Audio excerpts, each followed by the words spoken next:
Did Bungie break Trials of Osiris is the title of this video here, and given all the feedback and backlash that we've seen across the board from content creators and on all the forums, I wanted to see what we're talking about in this video, so let's jump right into it. What's up, gamers? Today I'm doing something a little different than normal. If you've been watching my content, you know that I like playing Trials solo and that I don't really complain.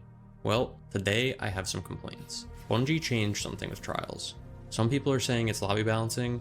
I'm not sure what it is, but I can talk about what I've been experiencing. This weekend, I played over 150 matches.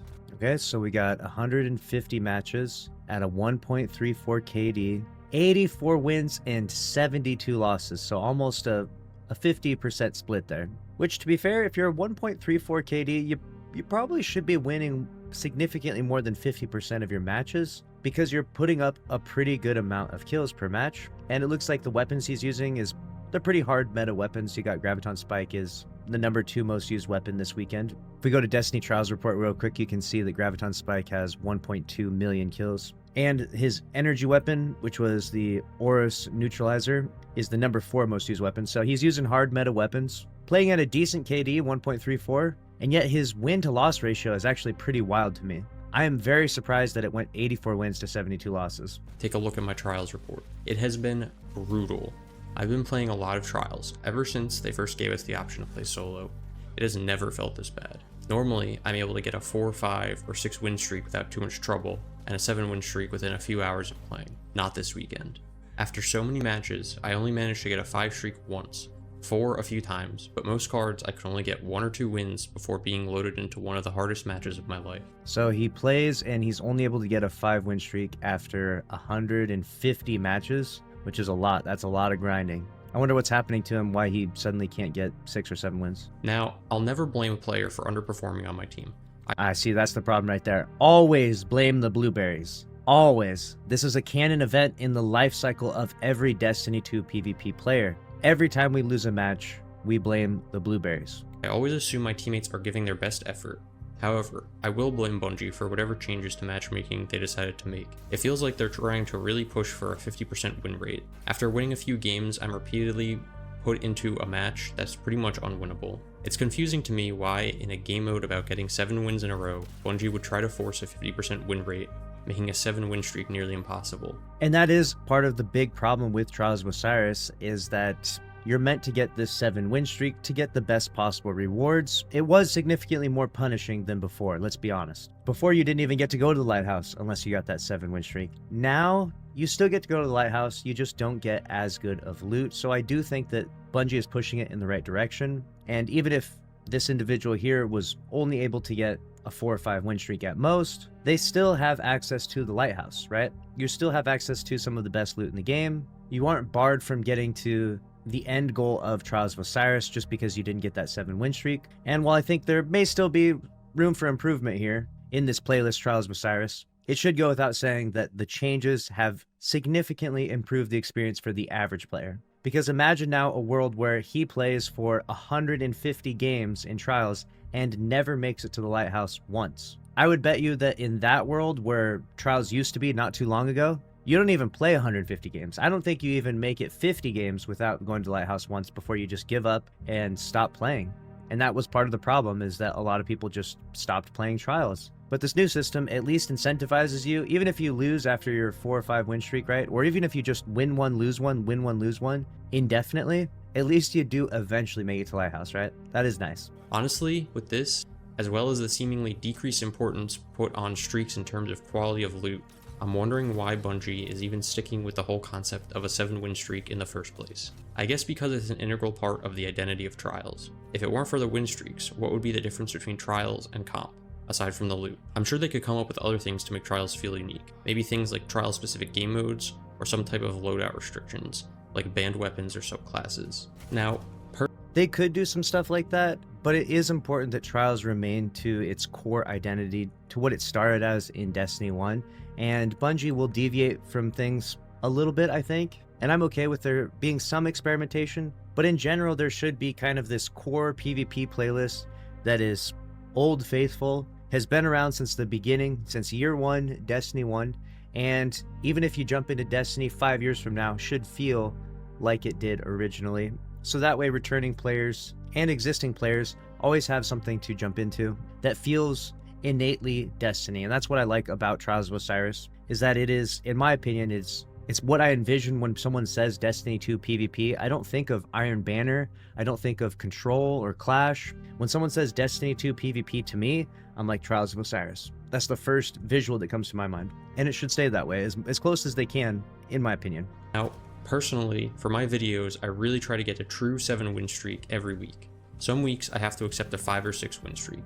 But with the current state of Trials, if Bungie doesn't want to change things to be more reasonable, I think I'm going to have to change the format of my videos.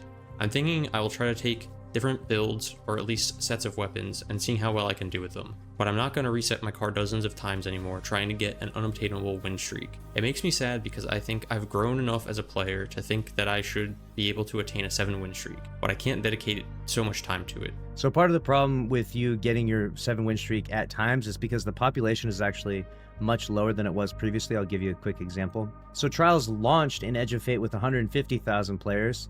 Solitude had 125,000 players, and last week on Javelin 4, which is one of the most favorited maps inside Trials, and we're in just like the first month of a new expansion, it only saw 130,000 players. So you are experiencing a pretty substantial decline in population this early on in expansion, which means that when there's not a lot of people playing, you're going to match sweatier and sweatier people, because the only people that are going to choose to stay in the playlist and play for example, 150 games like you did, are people that have fun doing that and people that win at least some of them, you know? This guy right here is a 1.34 player in Trials. Now imagine the 0.34 player, right? They ain't playing 150 games. They're going to play 10 games, lose all of them, and leave. But if the player base is so big that the 0.34 player can match other 0.34 players, then they're going to win 50% of their games. They're going to win one, lose one, maybe. And even those players will stay in this playlist for a period of time while the population is massive. Which is why Trials of Osiris is such a love-hate playlist in Destiny 2, because it plays so much better when the population is huge and when people are actively jumping in. But unfortunately, it contrasts so poorly towards the end of a season or when the population is just low in general, like we are now. It feels awful. And part of that feeling awful is what's going to happen here, where this guy is unable to get that 7 win streak. And he certainly is skilled enough to do so, by the way. I'm not here diminishing his skill or his abilities. He could get a 7 win streak. It just depends on who he's matched against and who is put on his team. I would love for Bungie to revert these changes. I really enjoyed the play pattern of working toward a flawless and then farming for good loot after in high skill matches. But if they want to keep going in this direction, I hope that they make more changes to the playlist to make it feel less bad. Struggling all weekend was really disheartening. I had so many good games, tons of clutch plays, but failing to consistently even get past 3 wins in a row for hours is not a good feeling. I really hope they can figure this out. I love Trials and think it's a great game mode that creates lots of hype moments and has a lot of space to grow as a player and demonstrate mastery of the game. That about sums up my feelings on this topic. If you made it to the end of the video, thank you. Let me know in the comments what your experience has been and what your thoughts are. Peace. Alright, so to summarize his argument, he feels like Trials of Osiris has gotten significantly more tuned towards lobby balancing, skill-based matchmaking, or however you want to describe it. Basically, the matches are getting harder, and the ability for him to get a 7 win streak, it's just not happening. And the reason for this is, it's actually for a lot of different reasons. It's hard, you can't just pinpoint it to one thing and be like, this is the reason why this is happening, because it is multiple things. The first is the population is a little bit lower. The second is that even as you get better in Destiny 2, as your skills get higher and higher, as your awareness goes up and up, your KD goes up and your stats go up. So therefore Bungie will match you against more and more difficult people, which is the outcome of skill-based matchmaking, which is why a lot of people don't like it. It drives people away from the Crucible largely. The reason why Bungie continues to implement skill-based matchmaking inside Destiny 2, in PvP specifically, is because it keeps the players on the bottom half of the skill spectrum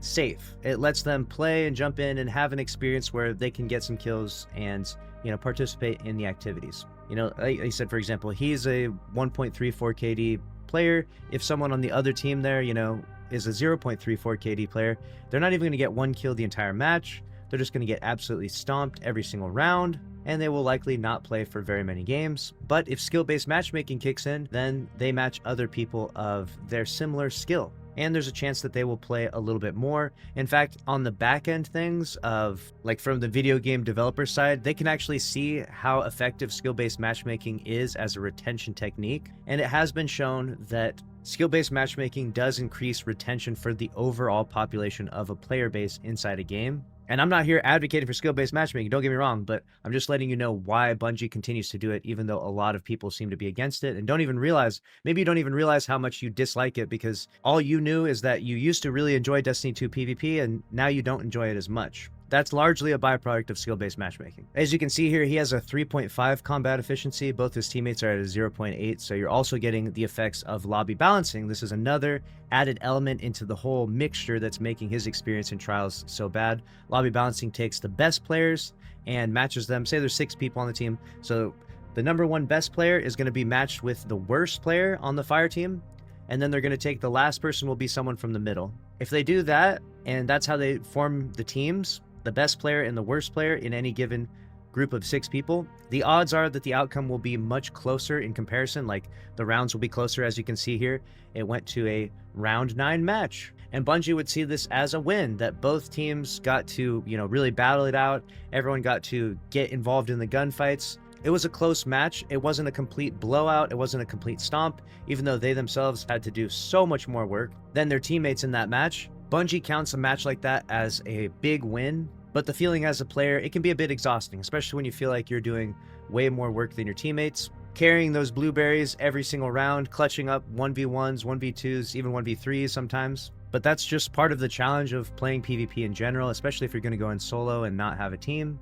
You're going to have to expect to have some teammates that throw from time to time.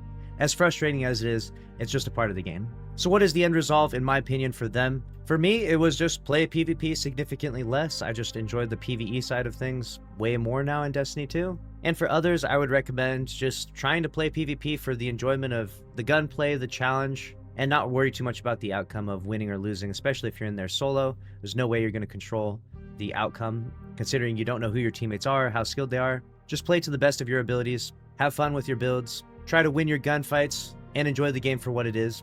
Because the game, it's far from perfect, let's be real. Destiny 2 is far from a perfect game, but there still is some fun to be had in Destiny 2, you know? I jump into these PvP playlists pretty frequently now, just for a couple of games or so, and I do have fun. Well, let me know what you think down in the comment section below. Are you playing PvP? What has your experience been like in Trials of Osiris since the Edge of Fate has released? And as always, make sure you subscribe to the channel with notifications on. We'll see you in the next one.